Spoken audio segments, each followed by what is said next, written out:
Assalamualaikum warahmatullahi wabarakatuh. SD Muhammadiyah 1 Bandar Lampung, sekolahnya para juara berakhlak Quran.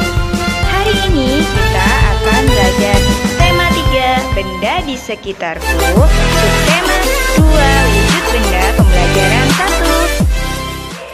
Tujuan pembelajaran kita hari ini yang pertama mengetahui wujud benda, yang kedua mengetahui ukuran jarak, dan yang ketiga mengetahui gerakan angin sepoi-sepoi sampai angin puting beliung. Yang pertama kita bahas wujud benda. Setiap benda pasti memiliki wujud. Ada wujud benda padat, yang kedua cair, dan yang ketiga adalah wujud benda gas. Kita bahas satu persatu ya anak-anak. Yang pertama wujud benda padat. Contohnya ada tas, buku, pensil, dan sebagainya.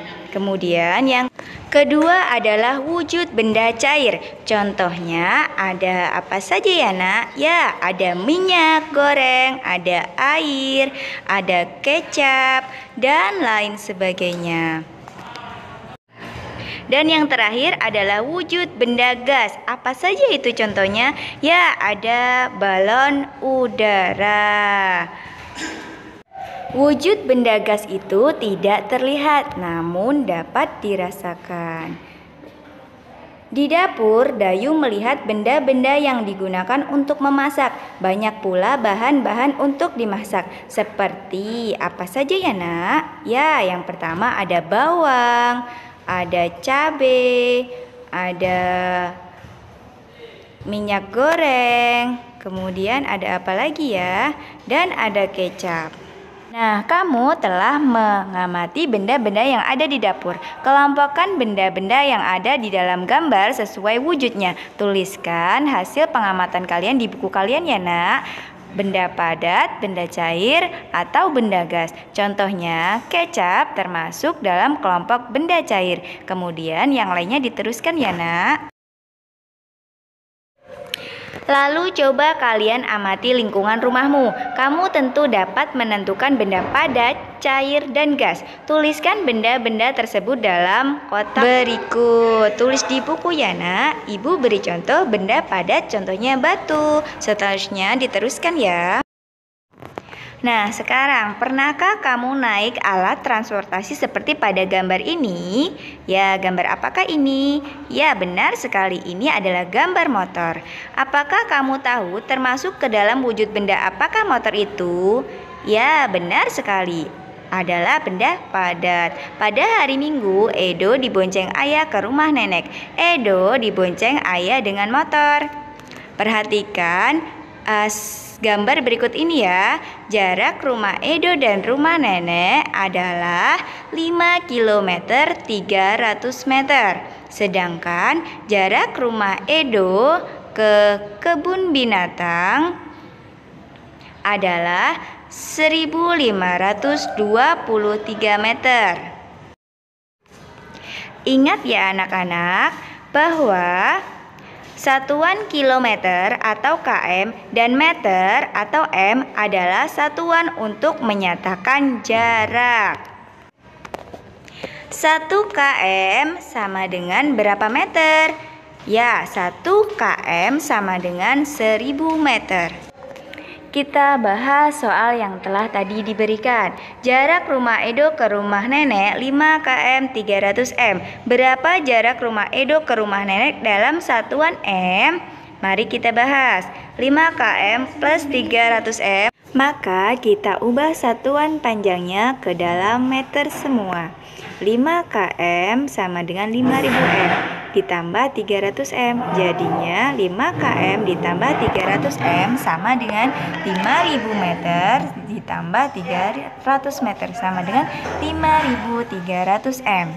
Jadi jarak rumah Edo ke rumah nenek adalah 5300 m. Nah, sekarang pernahkah kamu memperhatikan gerakan tiupan angin? Angin adalah udara yang bergerak. Udara berwujud gas. Gas tidak dapat dilihat, namun dapat dirasakan. Tiupan angin ada yang kencang, lembut, dan sepoi-sepoi. Ada juga angin yang bertiup sangat kencang, seperti angin topan dan puting beliung. Nah, sekarang perhatikan gambar berikut. Anak bergerak lambat. Nah, biasanya anak bergerak lambat ini ditiup angin sepoi-sepoi. Selanjutnya anak bergerak cepat seperti bergerak ke kanan dan ke kiri mengikuti embusan. Selanjutnya ada gambar anak sedang bergerak berputar-putar berpindah tempat seperti pada gambar. Nah, setelah melihat gambar-gambar tadi, kalian dapat mempraktekkan gerakan cepat dan juga lambat mengikuti angin seperti pohon yang ditiup angin, sepoi-sepoi ataupun kencang. Paham anak-anak?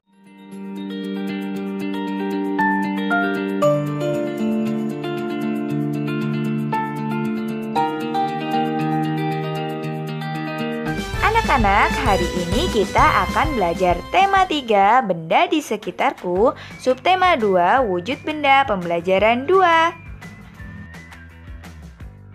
Kemarin kita telah belajar tentang ciri dan wujud benda. Wujud benda ada 3. Yang pertama ada benda padat, kemudian ada benda cair, dan benda gas. Nah, ketiga benda tersebut memiliki massa dan volume. Apa itu massa dan volume ya anak-anak? Siapa yang tahu? Baiklah, kita bahas bersama-sama apakah yang dimaksud dengan massa dan volume itu. Siti dan Lani sedang memperhatikan ibu guru. Siti memperhatikan bola basket dan bola plastik. Keduanya sama-sama bola, namun bahannya berbeda. Menurutmu, bola manakah yang masanya lebih besar? Simak percakapan Siti dan ibu guru berikut ini.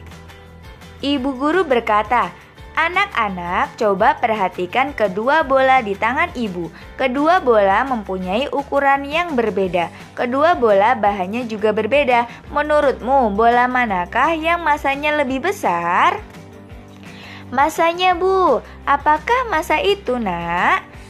"Yuk kita lakukan percobaan bersama. Letakkan kedua bola pada timbangan. Apakah yang terjadi? Coba lihatlah dan perhatikan." "Bola basket lebih berat, Bu." "Ya, benar Lani. Bola basket bahan penyusunnya beda dengan bola plastik. Bola basket terbuat dari karet sintesis. Bola plastik terbuat dari plastik.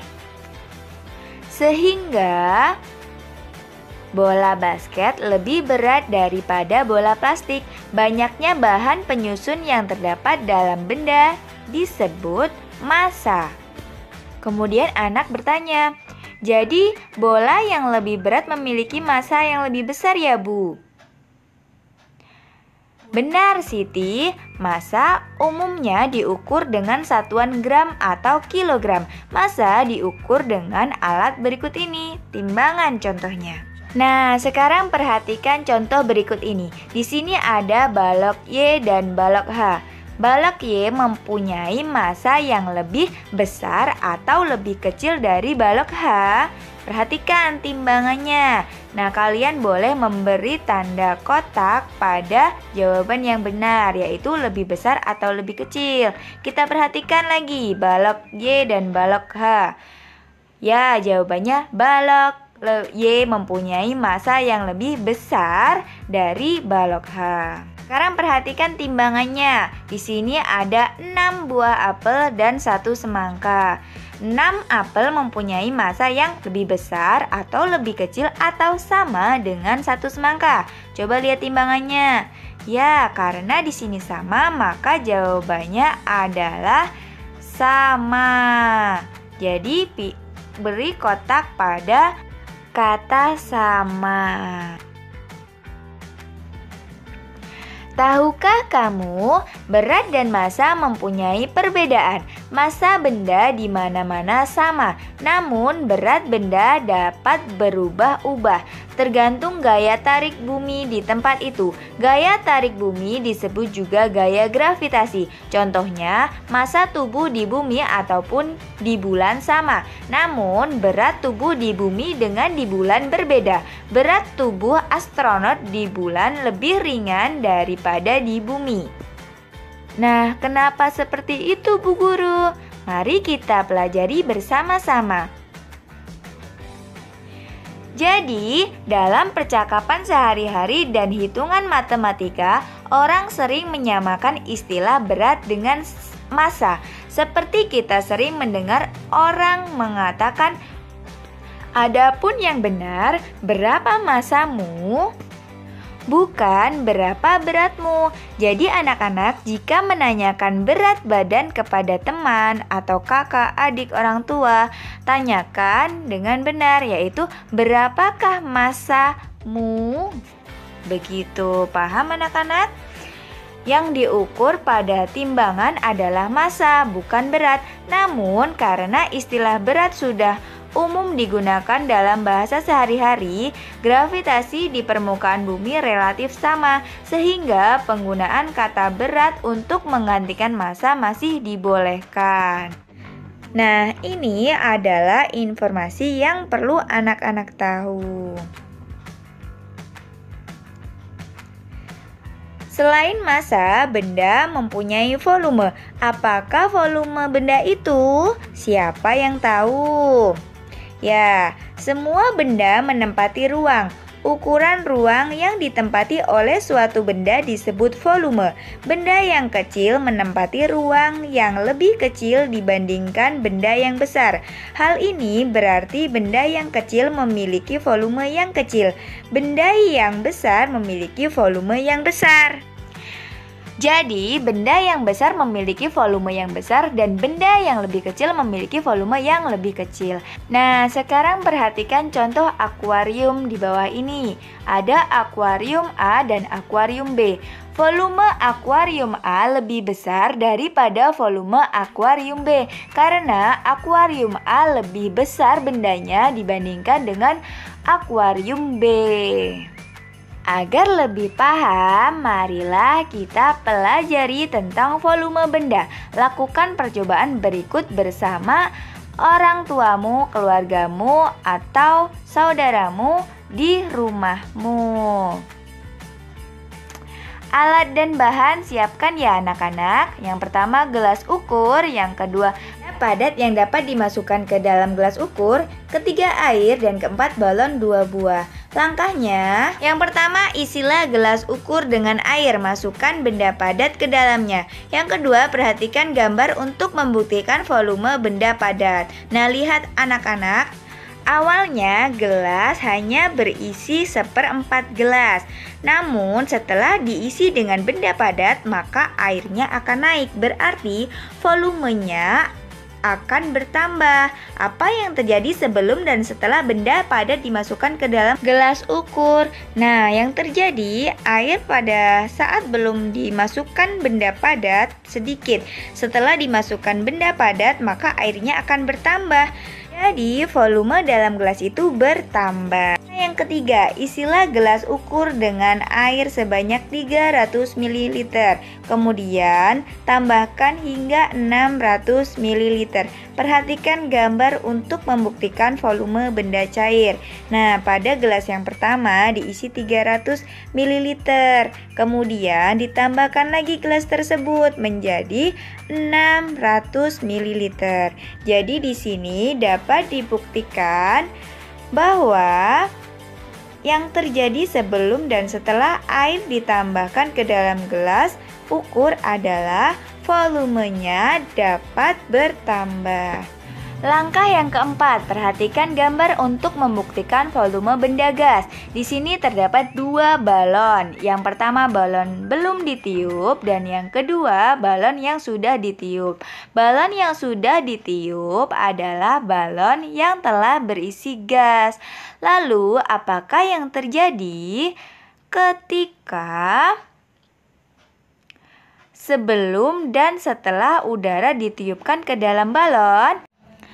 Terbukti bahwa volume itu dapat bertambah dan menempati ruang.